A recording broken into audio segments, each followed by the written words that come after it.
श्याम, जरा इन खाली बर्तनों की तरफ भी अपनी नजर डालिए। आखिर कब तक हम सिर्फ उम्मीदों के सहारे जिंदा रहेंगे?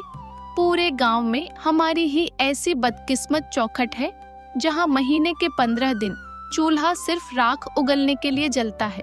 पड़ोस की स्त्रियां नए कपड़ों और गहनों की बातें करती हैं और मैं यहाँ सिर्फ 2 वक्त की रोटी के लिए तरसती रहती हूँ। कमला, तुम जानती हो कि मैं मेहनत करने में कोई कसर नहीं छोड़ता। सुबह सूरज निकलने से पहले जंगल जाता हूँ और शाम ढले भारी बोझ उठाकर लौटता हूँ। लकड़ी काटना ही मेरा पुरखों का हुनर है और इसी से हमारा गुजारा चलता है। वक्त बुरा है, मैं मानता हूँ, पर मेहनत का फल कभी ना कभी तो मिलता ही है।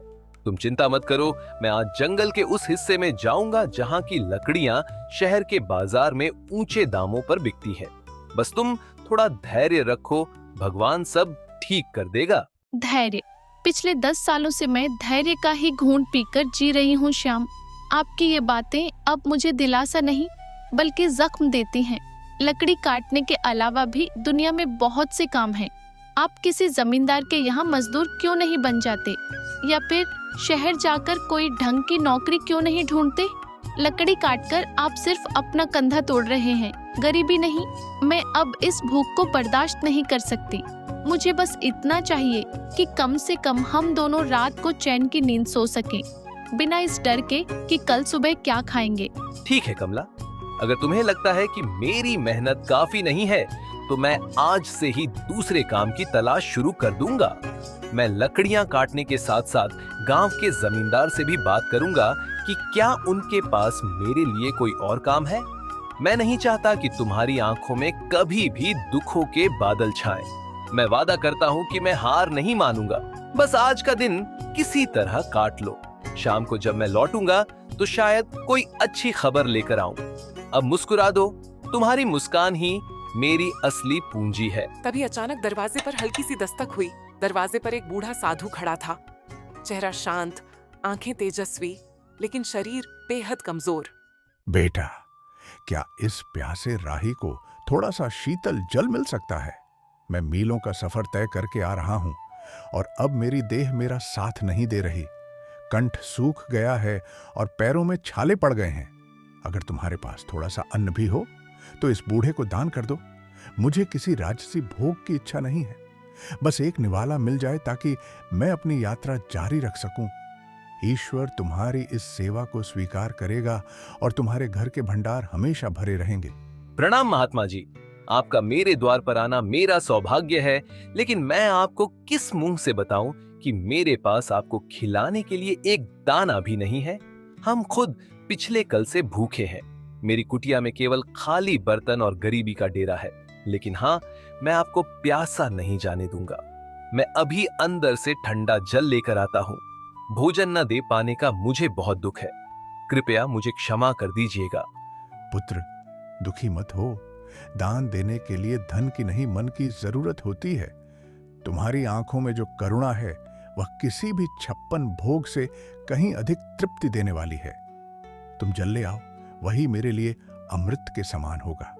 इंसान की असलियत उसके अभाव में ही पता चलती है और तुमने अभाव में होकर भी अतिथि सत्कार का धर्म निभाया है। जाओ बेटा, जल ले आओ। मैं यहीं तुम्हारी प्रतीक्षा कर रहा हूं। तुम्हारी सादगी ने मेरा मन जीत लिया है। श्याम ने जैसे ही योगी को जल पिलाया, योगी का चेहरा चमक उठा।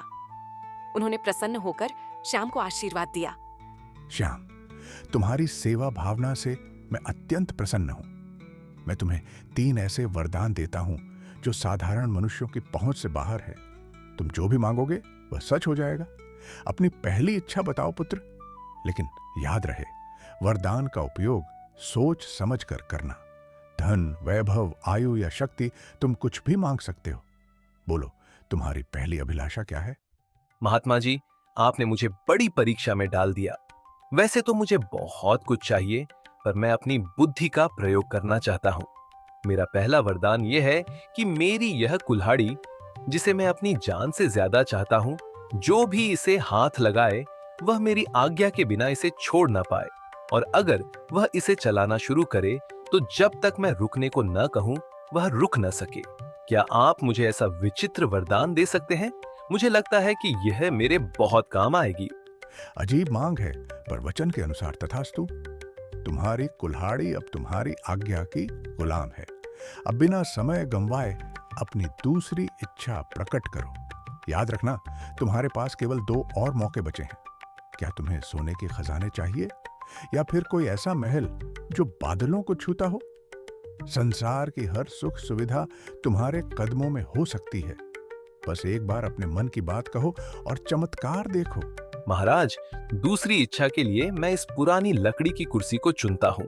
मैं चाहता हूँ कि जो कोई भी इस कुर्सी पर एक बार बैठ जाए, वह मेरी अनुमति के बिना यहाँ से हिल तक न सके।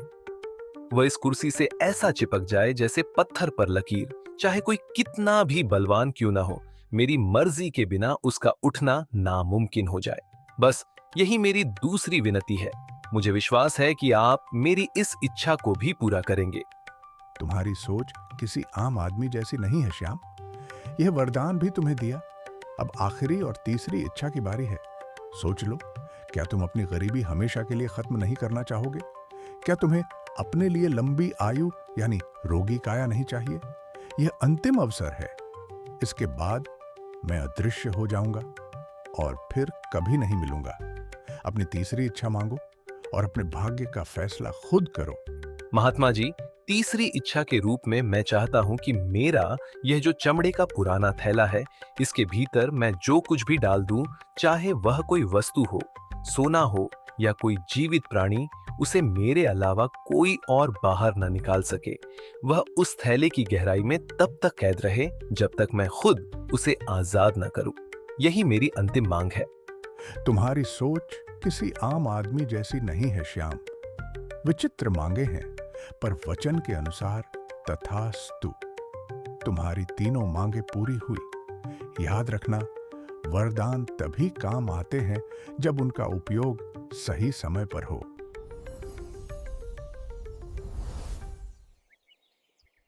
साधु बाबा के जाते ही कमला, जो अब तक चुपचाप सब सुन रही थी, ज्वालामुखी की तरह फट पड़ी। उसे लगा कि श्याम ने अपनी मूर्खता से सुनहरे भविष्य की बलि दे दी है। वाह श्याम, क्या गजब की बुद्धिमानी दिखाई है आपने। साक्षात देवता आपके द्वार पर आकर कह रहे थे कि धन मांग लो, सुख मांग लो, पर आपने क्या मांगा? कुल्हाड़ी, कुर्सी और थैला। क्या इन बेजान चीजों से मेरा पेट भरेगा? क्या इन वरदानों से हमारे सिर की छत पक्की हो जाएगी? मैं यहाँ दाने दाने को तरस रही हूँ और आपने फालतू वरदान मांग लिया। आज आपने साबित कर दिया कि आप कभी तरक्की नहीं कर सकते। काश वो वरदान मुझे मांगने का मौका मिलता, तो आज मैं इस झोपड़ी को महल बना देती। कमला, तुम जो देख रही हो वह केवल साधारण चीजें हैं, पर मैं जो देख रहा हूँ वह एक सुरक्षा कवच है। कभी कभी सीधे तरीके से मांगा हुआ धन टिकता नहीं है, पर बुद्धि से बनाई गई संपत्ति सदा साथ रहती है। तुम मुझ पर भरोसा रखो। ये 3 वरदान हमें वो सब कुछ दिलाएंगे जो तुम चाहती हो। मैंने जो मांगा है उसके पीछे एक गहरा रहस्य है, जो वक्त आने पर तुम्हें समझ आ जाएगा। फिलहाल शांत हो जाओ, क्योंकि आने वाला समय बहुत बड़ी चुनौतियां लेकर आने वाला है। पत्नी के तानों से आहत होकर श्याम अपनी पुरानी कुल्हाड़ी कंधे पर रखकर चंदनपुर के सबसे घने और डरावने जंगल की ओर निकल पड़ा। दोपहर की तपती धूप पेड़ों की घनी छांव को चीरने की कोशिश कर रही थी। श्याम एक पुराने बरगद के पेड़ के नीचे बैठ गया।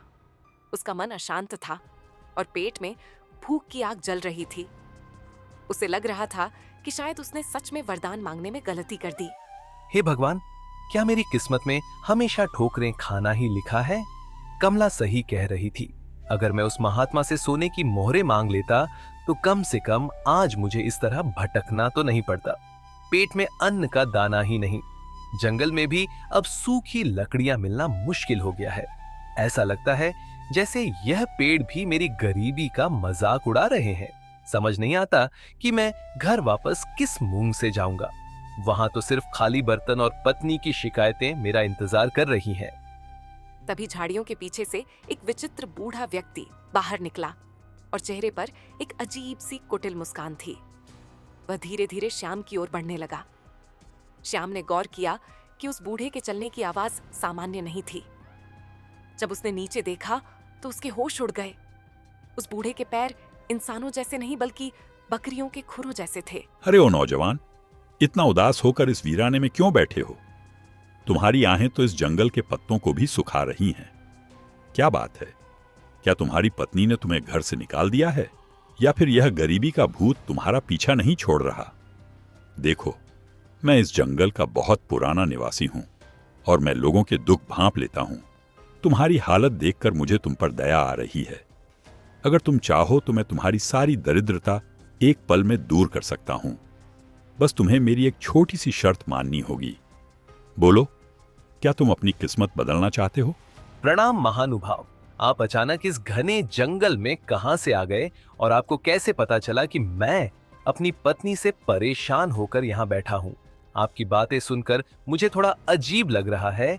और यह आपके पैर, आप कोई साधारण मनुष्य तो नहीं लगते। कहीं आप वही मायावी राक्षस तो नहीं जिसकी कहानियां हमारे बुजुर्ग सुनाया करते थे, जो लोगों को लालच देकर उनका सब कुछ छीन लेता है? मुझे आपसे बात करने में डर लग रहा है, फिर भी मेरी जिज्ञासा शांत कीजिए कि आप आखिर हैं कौन और मुझसे क्या चाहते हैं? हाँ, तुम तो बहुत चतुर निकले लकड़हारे। हाँ, तुमने सही पहचाना। मैं इस मायावी साम्राज्य का स्वामी हूं। पर डरो मत, मैं तुम्हें चोट पहुंचाने नहीं बल्कि तुम्हारी झोली भरने आया हूं। देखो, मेरे पास सोने की मोहरों से भरी ये 3 थैलियां हैं। इन्हें ले जाओ और अपनी पत्नी के हर सपने को पूरा करो। अच्छा खाना खाओ, अच्छा पहनो और इस झोपड़ी की जगह महल बना लो। बदले में मुझे बस इतना चाहिए कि आज से ठीक 1 साल बाद तुम्हें मेरे साथ मेरे लोक में चलना होगा और मेरी गुलामी करनी होगी। 1 साल की पूरी आजादी और बेहिसाब दौलत। सोच लो, सौदा बुरा नहीं है। श्याम समझ गया था कि यह शैतानी राक्षस उसे अपनी जाल में फंसाना चाहता है, लेकिन घर की गरीबी और कमला के तानों को याद कर उसका मन डोल गया।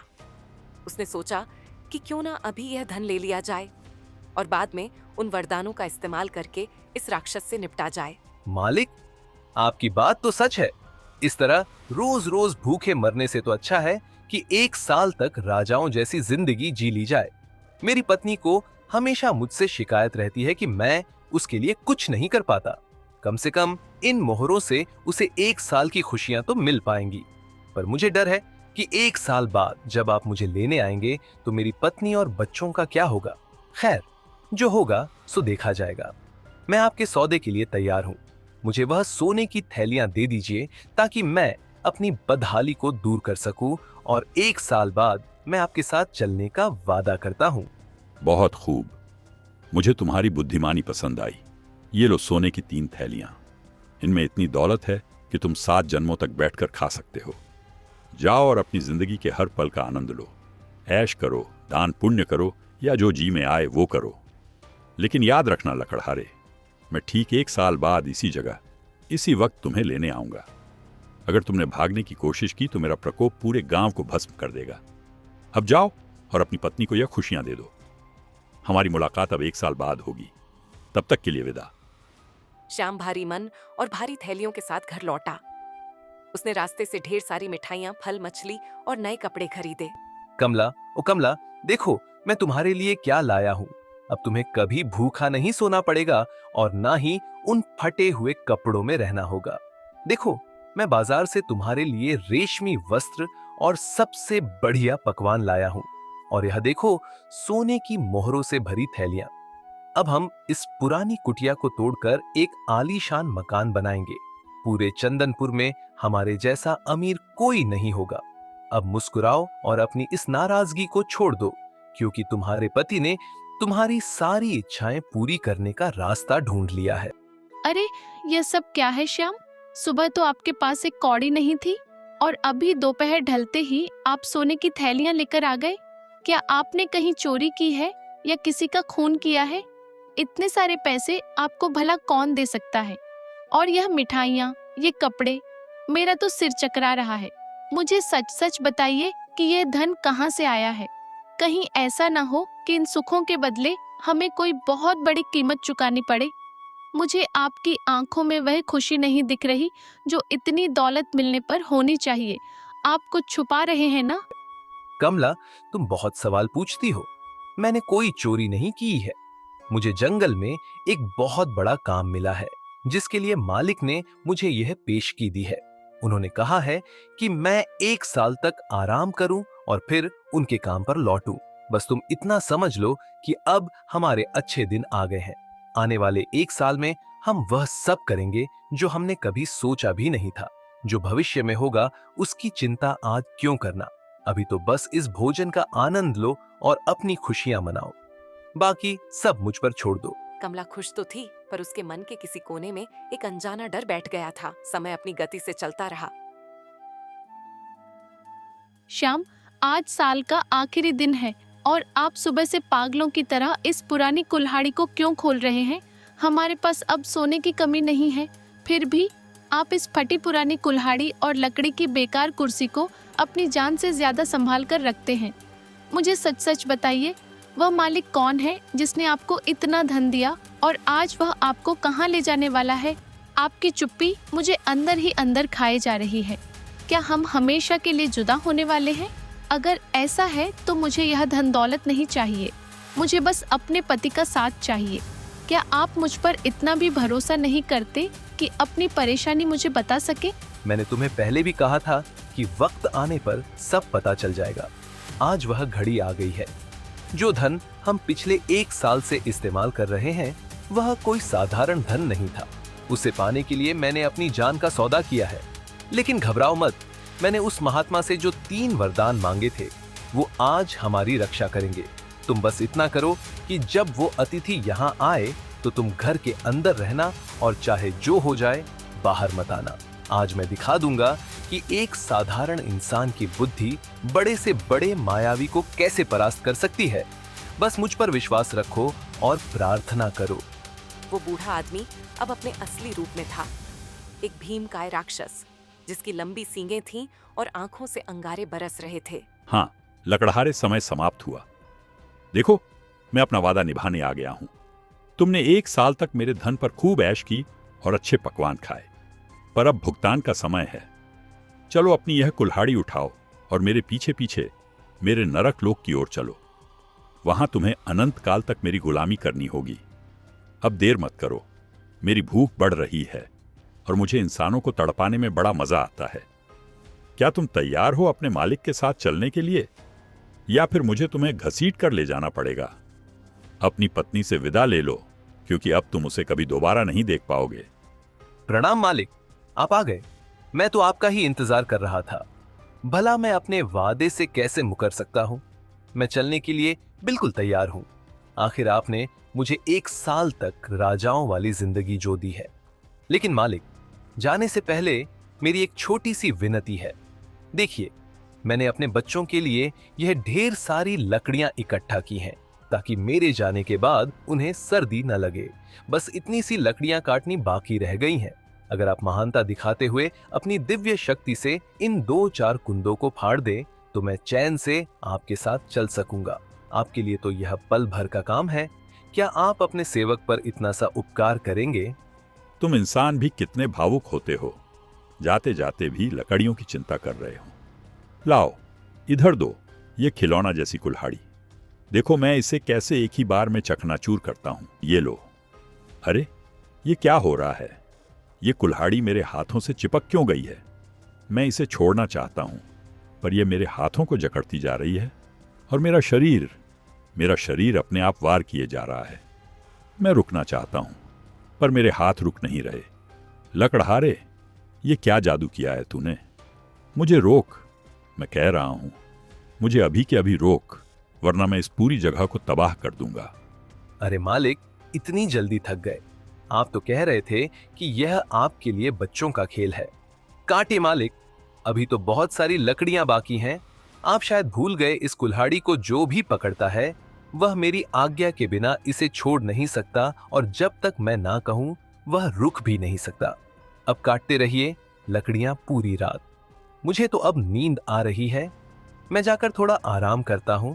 जब आप थक कर चूर हो जाएं और आपकी हड्डियां जवाब देने लगे तब मुझे पुकारिएगा। तब तक इस मुफ्त की मजदूरी का आनंद लीजिए। महाबली राक्षस राज। श्याम बेटा श्याम, मुझे बचा ले, मैं हार गया। तुम्हारी बुद्धि के आगे मेरी माया फेल हो गई। मेरे हाथ अब फटने वाले हैं, मेरा दम घुट रहा है। कृपया मुझे इस कुल्हाड़ी के चंगुल से आजाद कर दो। मैं कसम खाता हूं कि मैं तुम्हें अभी नहीं ले जाऊंगा। मैं तुम्हें 1 और साल की मोहलत देता हूं और साथ में 3 और सोने की थैलियां भी दूंगा। बस मुझे इस नरक से निकालो। मैं अब एक पल भी यह कुल्हाड़ी नहीं चला सकता। मुझ पर दया करो। अच्छा, तो अब आप रास्ते पर आए। 1 साल की मोहलत और 3 थैलियां। नहीं नहीं मालिक, इतना कम तो मेरी मेहनत का हर्जाना भी नहीं है। अगर आप आजाद होना चाहते हैं तो आपको मुझे 5 थैलियां सोने की मोहरें देनी होंगी और वादा करना होगा कि आप अगले 2 साल तक इधर नजर भी नहीं आएंगे। अगर मंजूर है तो मैं कुल्हाड़ी को रुकने का आदेश दूं। मंजूर है, मुझे सब मंजूर है। 5 क्या, तुम 7 थैलियां ले लो, पर मुझे इस जादुई फंदे से छुड़ाओ। मैं अगले 2 साल तक इस गांव की सीमा में भी कदम नहीं रखूंगा। ये लो तुम्हारी सोने की थैलियां। मैंने अपनी माया से उन्हें तुम्हारे आंगन में प्रकट कर दिया है। अब बस इस कुल्हाड़ी को रुकने को कहो। मेरी शक्ति अब जवाब दे रही है। श्याम ने कुल्हाड़ी को रुकने का आदेश दिया। कुल्हाड़ी तुरंत राक्षस के हाथ से छूटकर गिर गई।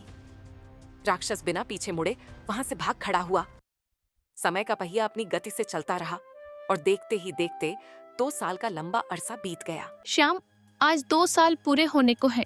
पिछली बार आपने उस राक्षस को अपनी जादुई कुल्हाड़ी से धूल चटा दी थी, लेकिन मुझे डर है कि वह इस बार और भी ज्यादा तैयारी के साथ आएगा। क्या आपको नहीं लगता कि हमें यह गांव छोड़कर कहीं दूर चले जाना चाहिए? यह ऐशो आराम, यह महल सब बेकार है। अगर आप सुरक्षित नहीं हैं, मेरी रातों की नींद उड़ती है। हर आहट पर मुझे वही भयानक चेहरा याद आता है। कमला, तुम व्यर्थ ही अपने मन को अशांत कर रही हो। भय शत्रु की सबसे बड़ी शक्ति होती है और मैं उसे यह शक्ति नहीं देना चाहता।